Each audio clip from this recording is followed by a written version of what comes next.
आज war room में देखिए कैसे पश्चिम एशिया से लेकर यूरोप तक युद्ध की नई लपटें एक साथ उठने लगी हैं। अमेरिका और ईरान के बीच बढ़ता टकराव अब लाल सागर तक पहुंच चुका है और इसके साथ ही इस संघर्ष में सऊदी अरब की एंट्री हो गई है।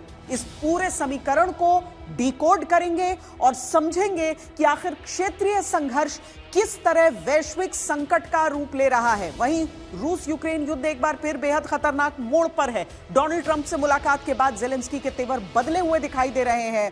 क्या यूक्रेन युद्ध अब और बड़े विस्तार की ओर बढ़ रहा है? इसकी पूरी पड़ताल करेंगे और साथ ही बात होगी पाकिस्तान की, जहां पीओजेके और बलूचिस्तान से सामने आ रही तस्वीरें पूरी दुनिया को झकझोर रही हैं, लेकिन दुनिया की चुप्पी कई सवाल भी खड़े कर रही है। इसी बीच एक सनसनीखेज खुफिया रिपोर्ट ने वॉशिंगटन से लेकर इस्लामाबाद तक हलचल मचा दी है। रिपोर्ट में दावा किया गया है कि चीन से ईरान के लिए भेजे जा रहे आधुनिक एयर डिफेंस सिस्टम और रॉकेट लॉन्चर्स की खेप पाकिस्तान के रास्ते जा रही है। शुरू करते हैं वॉर रूम में हर एक विश्लेषण। पाक अधिकृत जम्मू कश्मीर में हालात और बिगड़ गए हैं। हिंसा और सुरक्षा बलों की कार्रवाई में कई लोगों की मौत, सैकड़ों घायल होने की खबर आ रही है।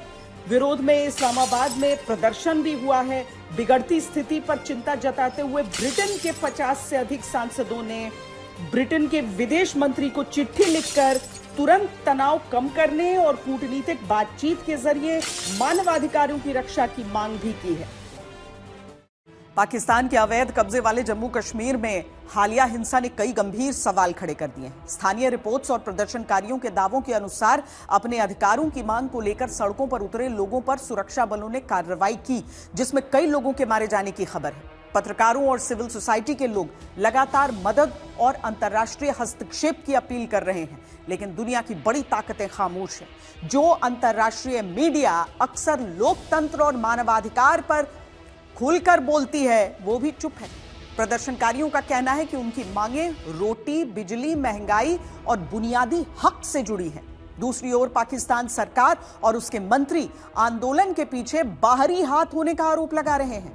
हालांकि इन आरोपों को लेकर पाकिस्तान के भीतर से भी सवाल उठ रहे हैं। उधर प्रदर्शनकारी साफ कह रहे हैं कि उनका आंदोलन तब तक जारी रहेगा जब तक उनकी मांगें नहीं मानी जाती। ऐसे में पाकिस्तान के अवैध कब्जे वाले जम्मू कश्मीर में शुरू हुआ यह आंदोलन अब केवल एक प्रदर्शन नहीं है, बल्कि वहां के राजनीतिक और सामाजिक असंतोष की कहानी बयां कर रहा है। पीओजेके यानी जम्मू कश्मीर का वो हिस्सा जिस पर पाकिस्तान का अवैध कब्जा है।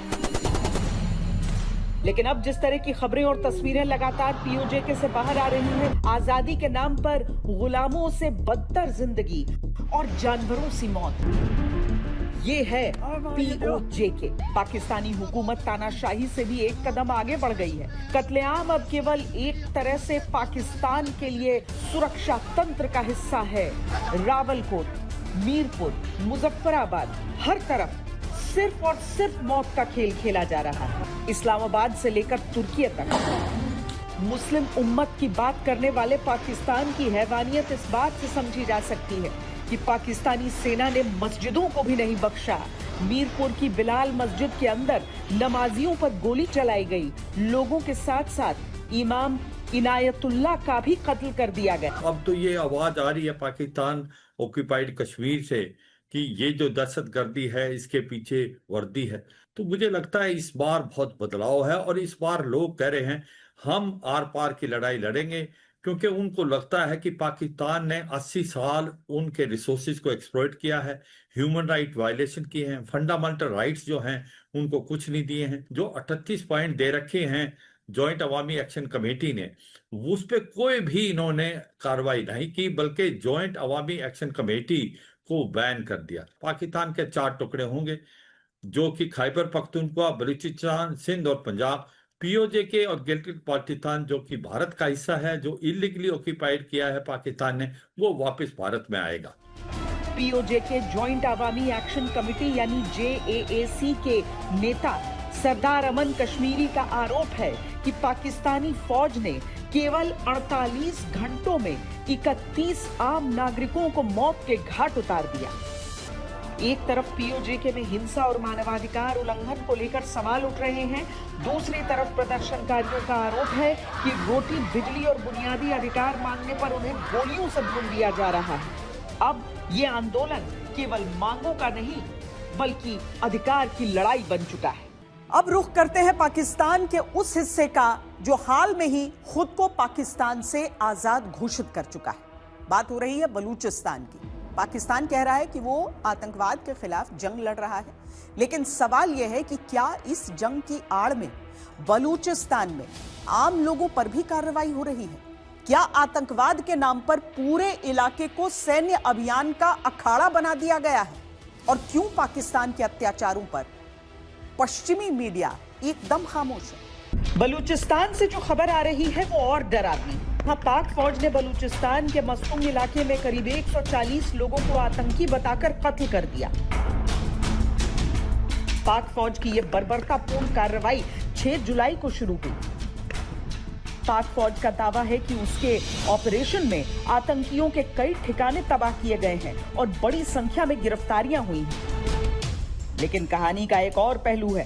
पाकिस्तान फौज और उसके हुक्मरान नहीं चाहते कि उस पहलू की बात भी हो। बलूच संगठनों और मानवाधिकार कार्यकर्ताओं का आरोप है कि आतंकवाद के खिलाफ कार्रवाई के नाम पर आम बलूच नागरिकों को निशाना बनाया जा रहा है। बलूच गांवों में छापेमारी, बड़े पैमाने पर गिरफ्तारियां और लगातार सैन्य कार्रवाई ने लोगों में डर का माहौल पैदा कर दिया। बलूचिस्तान कभी भी पाकिस्तान का हिस्सा नहीं था, ना 1947 में था। कलात स्टेट होती थी, वहाँ के अपने हेड होते थे और बलूचिस्तान कई ट्राइबल्स उसमें बटा हुआ है और ये सारे अपने आप को एक इंडिपेंडेंट और सोवरेन यानी कि अपने इलाके में अपना राज चलाते थे और ये काफ़ी हद तक माना जाता था। तो ये कभी भी पाकिस्तान के साथ अलाइन या उनके कल्चर में मिक्सअप नहीं हुए। तो इसीलिए बलोची हमेशा अपने आप को पाकिस्तान से अलग समझते रहे। उनके दिमाग में यही रहा कि हमारे यहाँ से जितने रिसोर्सेज हैं वो सारे के सारे यहाँ से एक्सप्लॉयट करके, चाहे वो गैस है, चाहे कॉपर है, चाहे कोई और है, वो सब गोल्ड है, वो सब पाकिस्तान में, पंजाब और सिंध में भेजा जाता है और हमें उसका कोई भी हिस्सा या फायदा नहीं मिलता। इसीलिए वो हम अंडर डेवलप्ड हैं। सबसे मेन उनका जो है यही है।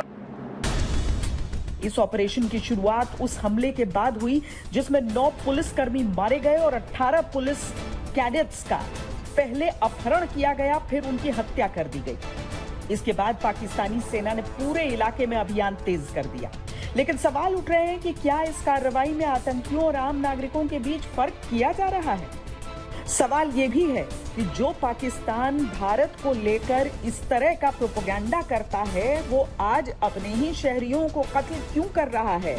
आखिर ऐसा क्या है जो पाकिस्तान को चाहिए बलूचिस्तान से? देखो, CPEC जो चाइना पाकिस्तान इकोनॉमिक कॉरिडोर है, ये इसका मेन मकसद जो चाइना का था वो था कि हम अपना जो रास्ता है, जो तेल का रास्ता है, मोटे तौर पे गल्फ जो जहाँ लड़ाई चल रही है आज की, वहाँ से मलक्का स्ट्रेट होते हुए पैसिफिक साउथ चाइना सी से होते हुए ये इनके पूर्वी तट पे चाइना के तेल उतरता है और वहाँ से उनको पश्चिमी बाउंड्री तक ले जाना, जिनजियांग है जहाँ, बहुत डिस्टेंस है और उसके बीच में कई जगह उनको डर लगता है, जैसे इंडियन ओशन में है, मलक्का में है, कि उनका ये चोक हो सकता है, जैसे आज चोक हुआ है, कोई भी लड़ाई में चोक हो जाएगा। तो वो एक अल्टरनेट रूट के लिए उन्होंने गवादार पोर्ट को डेवलप किया।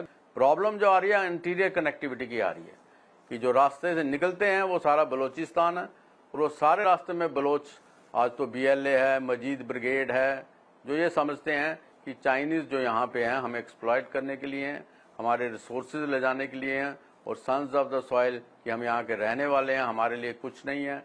और इसी वजह से चाइनीज बड़े फ्रस्ट्रेट हो चुके हैं। बलूचिस्तान पाकिस्तान का सबसे बड़ा सूबा है। यहाँ गैस, कोयला, तांबा और सोने का बहुत बड़ा भंडारण है। लेकिन विडंबना देखिए, वहीं के लोग पाकिस्तान में सबसे गरीब हैं कि 1952 में वहां गैस मिली, लेकिन फायदा किसे हुआ? पाकिस्तानी पंजाब और सिंध को, क्योंकि यही दोनों पाकिस्तान की रूलिंग क्लास हैं। मतलब सरकार किसी की हो, सत्ता में यही जातियां होती हैं, यही क्षेत्र होते हैं। अब समझिए धोखे के एंगल को। 1973 के संविधान में ऐसी चालाकी की गई कि बलूचिस्तान को उसकी अपनी गैस की रॉयल्टी भी कौड़ियों के भाव मिलती है। विद्रोहियों का कहना है कि इस्लामाबाद और वहां की फौज उनके संसाधनों को लूट रही है। बलूचिस्तान को केवल एक कॉलोनी की तरह इस्तेमाल किया जा रहा है। आग में घी डालने का काम किया चीन ने। ग्वादर पोर्ट और सीपैक के नाम पर जो मेगा प्रोजेक्ट्स बन रहे हैं, बलोच लोग उन्हें अपनी बर्बादी का प्रतीक मानते हैं। उन्हें लगता है कि उनकी जमीन पर चीन का कब्जा करवाया जा रहा है और उन्हें बदले में क्या मिल रहा है? केवल मिलिट्री की पाबंदियां।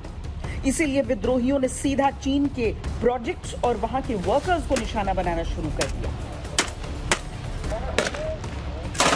पीओजे, खैबर पख्तूनवा, बलूचिस्तान, हर जगह पाकिस्तान घिर रहा है। अब तो उसके गृह मंत्री ने भी मान लिया है कि पाकिस्तान बर्बादी की ओर जा रहा है और हालात बहुत खराब है। लेकिन सवाल है, इस बर्बादी का जिम्मेदार कौन? सरकार उनकी, सेना उनकी, फिर इतने सालों में किया क्या है? सबको मालूम है कि पाकिस्तान ने अपनी ऊर्जा आतंकवाद को पालने में लगाई, जबकि अपने देश के हालात बिगड़ते गए। अब यही सवाल पाकिस्तान की मीडिया भी उठा रही है कि जिम्मेदार पदों पर बैठे लोग इतने साल आखिर करते क्या रहे? पाकिस्तान के रक्षा मंत्री खुलेआम संदेश दे रहे हैं कि जल्द ही हाइब्रिड मॉडल से पाकिस्तान चलेगा। मतलब साफ है, पाकिस्तान में अघोषित तानाशाही की आहट सुनाई दे रही है। वजह भी साफ दिख रही है।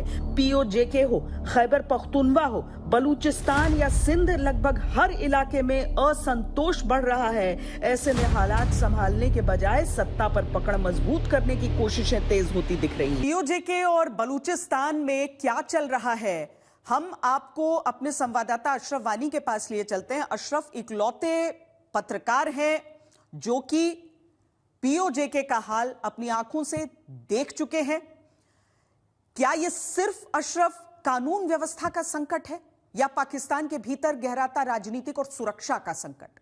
बिल्कुल श्वेता, ये दरअसल गहराता राजनीतिक और सुरक्षा संकट पाकिस्तान के लिए शायद इतिहास में सबसे बड़ा। दरअसल पीओके की काफ़ी अहमियत है पाकिस्तान के लिए और पाकिस्तानी राजनीति के लिए। वो दशकों से कश्मीर के नाम पर पाकिस्तानी कब्जे वाले कश्मीर से ही राजनीति जो को साधते रहे, चाहे उनकी सुरक्षा व्यवस्था हो, क्योंकि नियंत्रण रेखा का अधिकतर इलाका जो है वो पाकिस्तानी कब्जे वाले कश्मीर में ही लगा हुआ है भारत के साथ। तो उस बीच कहीं न कहीं जो भारत का सालों से और दशकों से पाकिस्तानी कब्जे वाले कश्मीर को लेकर दलील थी, उसमें अब कहीं न कहीं वजन आता जा रहा है, क्योंकि पाकिस्तानी कब्जे वाले कश्मीर में रहने वाले लोग अब खुद भारत सरकार और भारत से समर्थन मांग रहे हैं, जो पाकिस्तान और पाकिस्तानी सेना की चिंताएं बढ़ा रहा है। अशरफ, अगर हम ऐसे समझना चाहें कि कोई भी देश नहीं चाहेगा कि उसका अवैध कब्जा कहीं से हट जाए, तो क्या वो सिर्फ फोर्स के जरिए, बल प्रयोग के जरिए हर आवाज को दबाना चाह रहा है, या फिर पीओजे के इलाकों में वो अपना नियंत्रण छोड़ना नहीं चाहता और इसके कई आर्थिक कारण भी हैं? दशकों से पाकिस्तान की एक पॉलिसी पाकिस्तानी कब्जे वाले कश्मीर में रही थी, बांटो और आपस में उनको एक दूसरे के खिलाफ खड़ा कर दो। लेकिन अब की बार वो जो एक रणनीति पाकिस्तान की है वो पूरी तरह से विफल हो रही है और अब पाकिस्तानी कब्जे वाले कश्मीर, मीरपुर, मुजफ्फराबाद, रावलाकोट से ये प्रदर्शन जो है पाकिस्तान के अलग अलग शहरों में जो है फैल रहे हैं। और जिस अंदाज से कल आह्वान दिया था, शुक्रवार को आह्वान दिया था पाकिस्तान की इस अवामी एक्शन कमेटी ने, उसका असर जिस अंदाज से इस्लामाबाद पाकिस्तान की राजधानी में देखने को मिला, और जिस अंदाज से अब जम्मू कश्मीर के इस हिस्से में भी मुख्यमंत्री के साथ साथ अलगावादी नेता भी और हुर्रियत नेता भी जो हैं, कहीं न कहीं उनका मुद्दा जो पाकिस्तानी कब्जे वाले कश्मीर में कश्मीर के रहने वाले लोग हैं उन के साथ खड़े हो रहे हैं, वो पाकिस्तान के लिए बहुत जो है मुश्किल होता जा रहा है। क्या वहां पर जो लोग, वहां के जो पत्रकार हैं जो इस मुद्दे को रिपोर्ट कर रहे हैं, जो लोग हैं जो प्रोटेस्ट कर रहे हैं, क्या वो चाह रहे हैं कि जो इंटरनेशनल जो प्रेस है, जो अंतर्राष्ट्रीय समुदाय है, जो आमतौर पर बहुत सीख सबको देता है, वो इस मुद्दे को उठाए? क्या वो इस बात को लेकर चिंतित हैं कि जो अंतर्राष्ट्रीय समुदाय है वो खामोश क्यों है? श्वेता, दरअसल हमने सदियों से और दशकों से देखा है कि मानव अधिकार को लेकर जिसकी ठेकेदारी ली है दुनिया में, वो अमेरिका ने ली है। अमेरिका ही दुनिया में ये तय करता है कौन मानव अधिकार का उल्लंघन करता है और कौन नहीं करता है, अपने स्वार्थ के अनुसार। जहाँ पर उसके जो हित हो तो वहाँ पर वो मानव अधिकार की अनदेखी करता है, और जहाँ पर उसके हित ना हो, जहाँ पर उसकी दुश्मनी हो, वहाँ पर वो मानव अधिकार का जो है नगारा पीटता है। और यही कुछ हाल पाकिस्तान को लेकर भी है। पाकिस्तान को जिस अंदाज से अब की बार एक जो है एक दोस्ती का ढिंडोरा है अमेरिका के साथ, वो कहीं न कहीं उन सभी मुद्दों पर जो है अनदेखी कर रहा है। और बाकी देश जितने भी वेस्ट के हैं, चाहे इंग्लैंड हो चाहे यूरोप के देश हो, वो अमेरिका के साथ ही हाँ ही हाँ बनते हैं। इजराइल की सबसे बड़ी मिसाल है। गाजा में जेनोसाइड करने के बावजूद पूरी दुनिया एक तरफ और एक तरफ अमेरिका इजराइल के साथ खड़ा है, तो वहाँ पर बेंजामिन नेतन्याहू का कोई बाल भी बांका नहीं कर सकता। और यही कारण है कि जिस अंदाज से अमेरिका की नज़दीकियाँ बढ़ी हैं पाकिस्तान के साथ, ना ही बलूचिस्तान के मानव अधिकार जो है अंतर्राष्ट्रीय मंचों को नज़र आ रहे हैं, और ना ही पाकिस्तानी कब्जे वाले कश्मीर। शुक्रिया अशरफ वानी, हमारे संवाददाता, ये जानकारी हमसे साझा करने के लिए।